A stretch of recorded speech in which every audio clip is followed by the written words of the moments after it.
પ્રભાસ પાટણમાં ગૌશાળાના ડિમોલેશન બાબતે આજે ત્રીજા દિવસે ગૌશાળાના મેદાન ખાતે આંદોલન સ્થળે સત્યનારાયણની કથાનું આયોજન કરાયું છે। ભગવાન તંત્રને સદબુદ્ધિ આપે અને કોળી સમાજને 1994માં મોરારજીભાઈ દેસાઈ જે સોમનાથ ટ્રસ્ટના ટ્રસ્ટી હતા તેમણે આપેલી જગ્યા પર ડિમોલેશન ન કરાય અને કોળી સમાજને સોંપી દેવે તેવી માંગ સાથે આંદોલનમાં કથા યોજાઈ હતી। પ્રભાસ પાટણમાં આજે પાલિકા દ્વારા ડિમોલેશન કરવાની તૈયારી સાથે આવેલ તંત્રએ અડધી ગાયોને શિફ્ટ કરાઈ હતી। બાકીની જગ્યા પર ગૌશાળા મંદિર વગેરે ખાલી કરવા સૂચના આપતા મામલો ગરમાયો છે। ત્યારે આંદોલનને આજે ત્રીજો દિવસ થયો છે। બોડી સંખ્યામાં કોળી સમાજના ભાઈઓ બહેનો અને અન્ય લોકો સોમનાથના ધારાસભ્ય વિમલ ચુડાસમા સહિતના લોકોએ મળી આંદોલન સ્થળે કથાનું આયોજન કર્યું છે। તંત્રને સદબુદ્ધિ મળે અને વર્ષો પહેલા થયેલા ઠરાવ મુજબ આ જગ્યા કોળી સમાજને સોંપી દેવાય છે તેવી માંગ સાથે આજે આંદોલન સ્થળે સત્યનારાયણની કથાનું આયોજન કરવામાં આવ્યું છે। જે કેસની ગુજરાતી સાથે મહેશ વાજા, સોમનાથ। મારું નામ વિમલ ચુડાસમા છે ને હું સોમનાથના ધારાસભ્ય તરીકે સેવા આપું છું। ત્યારે અમે જે આંદોલન ઉપર બેઠા છે, આજે ચોથો દિવસ આંદોલનનો છે। આંદોલન ઉપર એટલે બેઠા છે કે જે સોમનાથ રોડ ઉપર જે વેણેશ્વરની જગ્યા આપી છે ત્યાં રામદેવપીર મહારાજનું મંદિર છે। એ સ્થળ ઉપર સોમનાથ ટ્રસ્ટ દ્વારા કોળી સમાજને 1994માં જગ્યા ફાળવેલ હતી। તેનો ઠરાવ પણ અમારી પાસે છે અને પુરાવા પણ છે।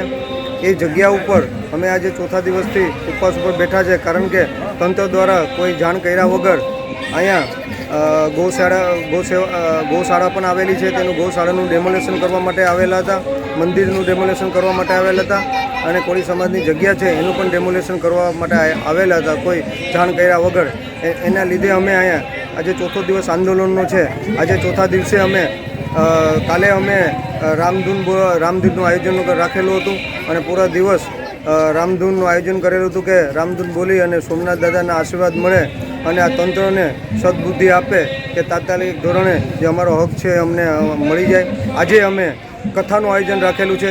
કથામાં અંદાજે 5000 જેટલા લોકો છે, એમાં 3000 જેટલા બહેનો છે અને કથાનું આયોજન રાખ્યું છે કે સોમનાથ દાદાને પ્રાર્થના કરીએ અને કથાનું આયોજન રાખ્યું છે। ત્યારે કથામાં મોટી સંખ્યામાં લોકો બેઠા છે અને કથાનું આયોજન એટલે રાખ્યું છે કે સોમનાથ દાદાના આશીર્વાદ મળે અને આ તંત્રને સદબુદ્ધિ આપે અને જે સોમનાથ ટ્રસ્ટ પાસેથી જે અમારો હક છે એ હક અમને મળી રહે એના માટે આજે મોટી સંખ્યામાં લોકોએ કથાનું આયોજન રાખ્યું છે। અને કાલે સવારે 10 વાગે મંગળવારના રોજ 19 તારીખના રોજ સવારે 10 વાગે વેણેશ્વરની જગ્યાએથી રામદેવપીર મહારાજનું મંદિર છે અને કોળી સમાજની જગ્યા છે ત્યાંથી બાઇક રેલીનું આયોજન કરવામાં આવ્યું છે।